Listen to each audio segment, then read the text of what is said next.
Disassemble the back cover and rubber ring. Disassemble the shield ring. Disassemble the mid body.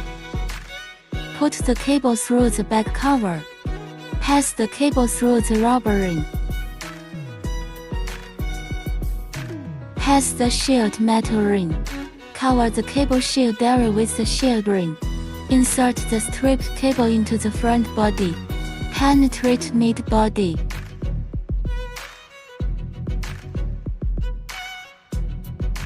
Penetrate mid body.